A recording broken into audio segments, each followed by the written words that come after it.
back on interview 2 with Kylie, and we're going to be touching on when she joined Gymit and the process that she's gone through to successfully lose 50 kilos, not just lose it, but to keep it off now for the rest of her life, which is celebrated by the surgery. Yep. So Kylie first came to Gymit back when it was actually Fitness with Jamie. Yes.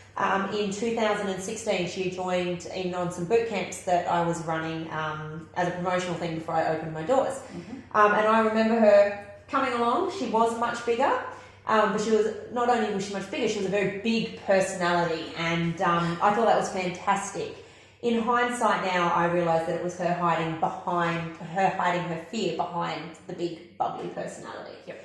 And then she joined on to Body Shaper. Yes. Yeah, so there's actually a funny email that Kylie sent me saying, it was pretty much along the lines of, I want to do Body Shaper, I want to sign up for that. Yep. And I responded with, okay, cool. It's a really committed program. We should get together and have a chat about what it involves and make sure it's right for you.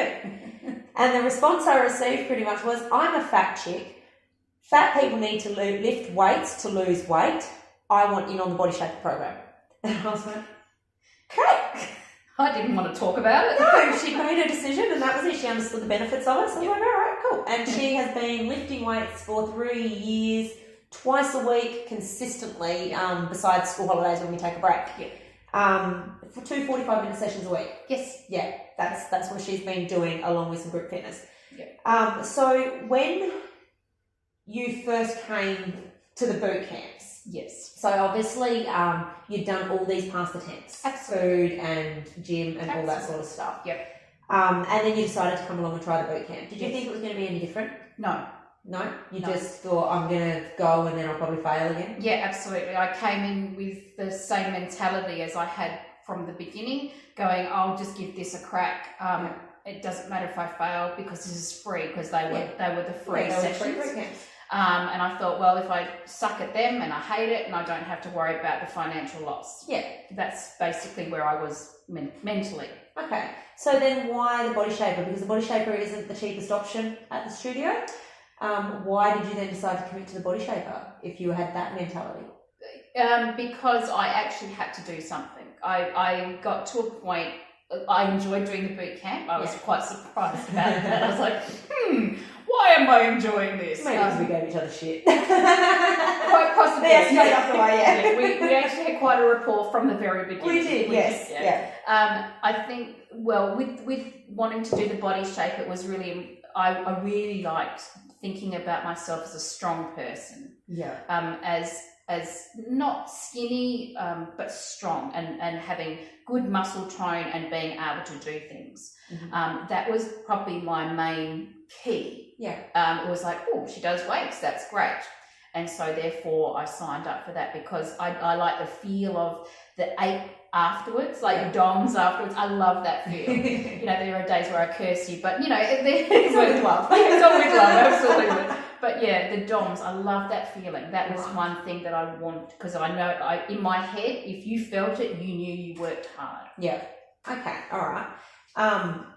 So that was why you decided to join the Body Shaper program. Yes. What sort of, can you remember that sort of first time you came in? What was going through your head? Because a lot of people get really nervous, and I get a lot of emails and a lot of contact from people saying they're petrified to start working out. And these are people who might be petrified to come into the gym at studio or to go into a gym in another town where they live. They're absolutely petrified of it. How did you overcome that?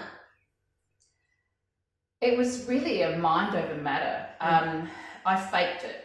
I faked the confidence. The first time I remember being there and I'm like, I don't know what I have to do. I don't know what to look at. I don't know what to pick up. I don't know how to pick it up. Yeah.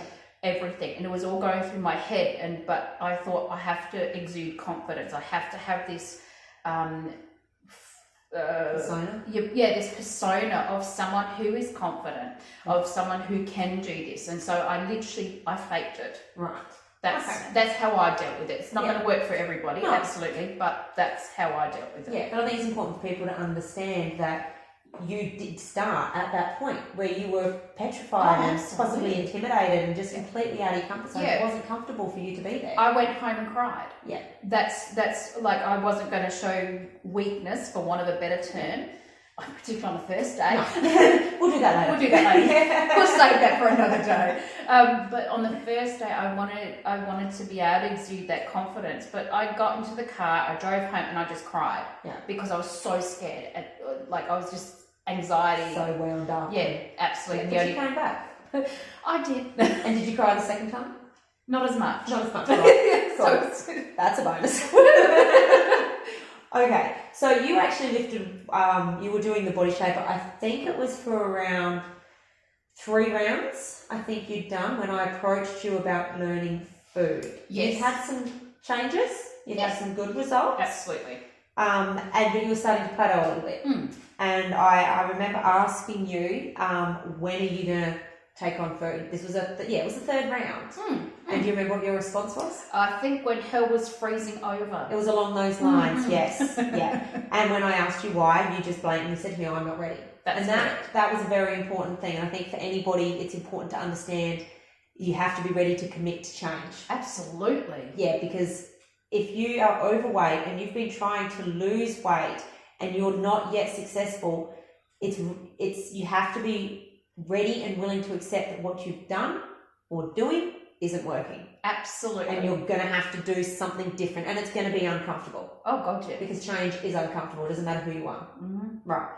So then it was the end of the 4th round. Yes. That you decided, okay, I'm going to do the nutrition. Yeah, because you offered, I wanted to talk to you about the Ultimate Transformation Package. That's right. Because that came up and I thought, oh yes, this sounds very interesting and intriguing. And then I read it had cardio and I went, no! That's right, you hadn't stepped foot in the cardio room at that point either. So all she'd done was 2 weights, that was it for a year. Hadn't stepped foot in the cardio classes, hadn't learned nutrition. No, I didn't want to. I was like, fingers in my ear going, la la la la la. Yeah. That's pretty much what it was. Yeah, that's right, because then basically you would have had to have gone back to that state of fear again. Absolutely. You'd gotten comfortable in the cardio, in the weights room. Yeah, absolutely. And now to step foot in the cardio room. Whoa. Yeah. So what made you decide to do the Ultimate then? It's sort of, the way it read, it actually spoke to me. It's very, I'm a bit bizarre that way. But it actually spoke to me because it was going to give me the opportunity to see what I look like. Because it had the photo the photo sheet, even though I cried most of the time there. But that's beside, we won't talk about that. But yeah, it was like being able to see the transformation from who I was to where I was going to get, or where I was getting to. Yeah. So yeah, that was probably one of the pulls for me. Actually, it's stupid, but that was actually one of the pulls. Yeah. Okay. So then you came into the cardio sessions. Yep. And you loved it. Sorry, what? No, I did not. So she still attends cardio as well. 2 sessions, not right now, obviously, but generally 2 sessions a week. She doesn't cry as much anymore. No. Kylie, and for those who are watching at home, anxiety can be a real bitch when you're in the classes. When you're uncomfortable, it can really play up a lot more. And Kylie is a regular crier. That's my job. In the cardio classes. Everywhere, all the regulars are used to it. She is very verbal with herself as well. Yep. But it works. Yes. Yeah. I think another thing that's probably important to touch on at this point as well is your mental state. How had that changed over that year of weight training prior to stepping into the cardio? It actually made me feel more confident. As though I could take on challenges, because I wasn't lifting mamby-pamby pink weights. No. I was lifting heavy weights, and that made me feel strong in my body, and therefore it sort of came into my head as well. Yeah. So as I keep saying, losing weight was a side effect. Yeah. My mental health for me got better. It wasn't a quick process. It was 3 years, and I still struggle. Yeah. But 3 years, I've been able to get stronger in my head. Yeah. And that's the most important thing, that I wanted to be strong in my head, in my body, and they were the most important things to me. So so lifting weights allowed me to get a bit more confidence and actually be able to control my anxiety. Yeah, and then believe that you could step into the cardio classes and manage that. Absolutely. Be able to manage it. Like, I don't cry every class. No, not every class. Not quite much. I've done very well so far. Maybe once a month. Yeah. cry of frustration now. It is actually. Yeah, it's not a cry of. But but now, even when I do get frustrated, like that box jump, oh my God. Yes. Yeah, the box jump. But even with that, I actually thought, God damn it, I know I can do this. Yep. And it's just that having that confidence. Yeah. Yeah. And I think that's something with weights training as well that a lot of people are surprised when they start weights training is we do lift heavy weights in that room in the Body Shaper. Yep. But when you lift something, if you look at something that's that heavy and you're like, I'm going to lift that. Mm-hmm. And then you lift that not just once, but for reps. Yes. You're like, I lifted that. And then life throws its obstacles and challenges at you. And you're just stronger because you could move that. Yeah. There's nothing that you can't deal with. Absolutely. Nothing that you can't cope with. Yes. And that's, I think that's one of the really strong benefits. Oh, absolutely. If you can do it, do it. Yeah. It's really good. Yeah. And then you've also said about being strong in your mind, strong in your body. Yep. So there's a comment before we started videoing about used to want to be skinny. Oh, Can you yes. elaborate on that a little bit? Yeah, absolutely. Between the ages of 15 and 30, I wanted to be skinny. I wanted to be that skinny chick that everyone goes, oh my God, she can eat anything and she looks fabulous in everything she wears. Yeah, never happened. But I wanted that. I wanted that. I think, then I started realizing that's really superficial. Mm-hmm. Like being skinny. Skinny sometimes is not healthy. Yes. And I think this is the key. Healthy is the key. Strong is the key, not skinny. Yeah. And I think that 15 years, 30 years of training your brain to go skinny, skinny, skinny, skinny. Yeah. It's a really hard transition. Yeah, it's a really hard transition to get out of, to go from skinny to strong. Yes. And loving strong. Yes, and I think that's something that a lot of people underestimate is the amount of time it takes to change your mindset. Absolutely. For years, we've been taught that skinny is the way to go, that this is the way you need to exercise, this is the way you need to eat, that sort of stuff. Yep. Changing that mindset is a really hard process. Absolutely. Yeah. Yeah. Okay, so then we went to nutrition as well with the ultimate package. Yes, that's correct. So one thing that I always say, and a lot of you may have heard me say this, is nutrition is never about food. It's about habits. And like Kylie elaborated on in the first interview, a lot of her previous attempts with nutrition were all based around food. Mm. They were based around you eat this meal plan, you have this shake here, you have this shake there. Mm. I have never, in 3 years, I have never given Kylie a meal plan. Nope. Never have I written a meal plan. Nope. Never have I told her what to eat. Nope. I've guided. Yes. I've nearly throttled her at times. But I'm an angel. Oh, yes. No, yep. But more than anything, we spent a lot of time working through why you were making choices, what was leading to those choices Absolutely. happening. So how did you find all of that compared to previous attempts? Like, how did you get your head around that? I found it really confronting because you had to deal with shit that you didn't want to deal with. Yeah. That's what the meal plans were. You just ate. You didn't think. You just ate what was in front of you. Yeah. But with this nutrition plan, it was literally, you don't think about the food. You think about, okay, I'm sitting in my car eating a chocolate bar and having a nice coffee, and then I'm having a packet of chips, and then I might grab a pizza. Yeah. It's the habits, it's the mindset, it's the it calls you out on things that you may not be comfortable with. Yeah. And sometimes you brush it aside and ignore it as long as possible, which some of us do, me. But then you have to deal with it because you can see it's starting to undo, it's unraveling things. Yes. Yeah. And I think one of the things as well, and I mean, you were guilty of it way back in the beginning with nutrition, is trying to get everything right. Oh, God, yeah. Yeah, thinking that you have to be perfect. Oh, yeah. So let's just touch on that for a minute, because from my experience, that's where a lot of people fail, is everyone tries to be perfect. And like you said, if you have the Tim Tam, well, I failed, so I'll eat the whole packet. Absolutely. Of Tim Tams. Yep. So how did you learn and get your head around the fact that you didn't have to be perfect? It's also a people pleaser thing as well. So it's not just being perfect within yourself; it's actually people pleasing. So if I write that, Jamie's going to be happy. If I do this, Jamie's going to be happy. And then all of a sudden I went, nah, screw Jamie. Sorry, Jamie, but I've got to be able to do this for myself. Yes. So it took a very long time. I'm 2 years into the nutrition and I still cock up. But now I realise that one mistake is not going to unravel 2 years of work. No. You know, okay, I screwed up one meal, the next meal I'm going to do better. Yes. And the next meal I'm going to even do better than that. And so that's the mentality that I had to have. I literally had to take it one meal at a time. Yeah.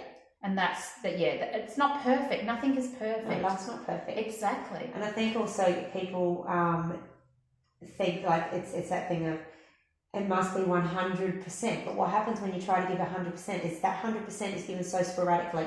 Yes. 50% consistent effort is much more powerful than 100% sporadic effort. Absolutely. Consistency is definitely key. Consistency is the key. Yeah. It's like it sounds like bullshit and a bit of fluff, but it's not. It's true. If you can be, like you said, 50% accurate or consistent, you're going to get better. Over the years, you're going to get even better. Yeah. And it's going to stay off. Your weight's going to stay off. Your mental health is going to keep going up and up. Yeah, and it's that lifestyle change. It's that work on one thing. That's what we did. We worked on one thing until that was a normal. Yes. Then we made the next step, and then the next step. So it was never too overwhelming. Gosh, no. Just one thing at a time. Get that right. Make it a new normal. Right now, let's move on. That's right. And that sort of thing does take time. Yep. But this is what we were talking about before. Is yes, you've been on nutrition for 2 years. Yes. But you've consistently lost over those 2 years. Absolutely. Compared to previously, when you yo-yoed and you were here in weight, dieted, went to here, went back up here when you came off the diet, went to here, went back up here, and up and down. Over that 2 years, you would have ended up at the same place you started at, if not worse. Absolutely. These 2 years, you've changed your lifestyle and your families with it as well, because they're on board now. Yep. And have consistently lost weight, improved your mental health, improved your strength, improved your health. Absolutely. And your body's changed as well. Absolutely. Yeah. Okay. All right. So I think that's probably a fair amount to go through on like joining the gym and what you sort of went through. Yep. What would you say to somebody who was wanting to take that next step, whether that be joining in the studio in some way, or they wanted to look at nutrition in whatever aspect or whatever format they chose to do that? What would your advice be on that? Definitely give it a crack. Particularly fake it till you make it as well. Sometimes we just have to put on the brave face. And that sounds probably really negative, but even doing that might just give you that catalyst to be able to continue on. If you're looking at nutrition, don't be perfect. If you're looking at cardio, don't be perfect. Just try and be consistent. Yeah. Give it a go. Try your hardest. That's all I can say. Yeah. Cool. That's really good advice. Okay, so we're going to wind up interview 2 there. And next we're going to go into where Kylie is at now. We're going to go through some of the mental stuff she went through when she first successfully lost a lot of her weight through the program. Absolutely. And then the mentality that she had to go, the mental changes she had to go through to make the decision to have her surgery, which is probably going to be surprising for a lot of you. So hopefully you tune in for interview 3. Ciao, guys.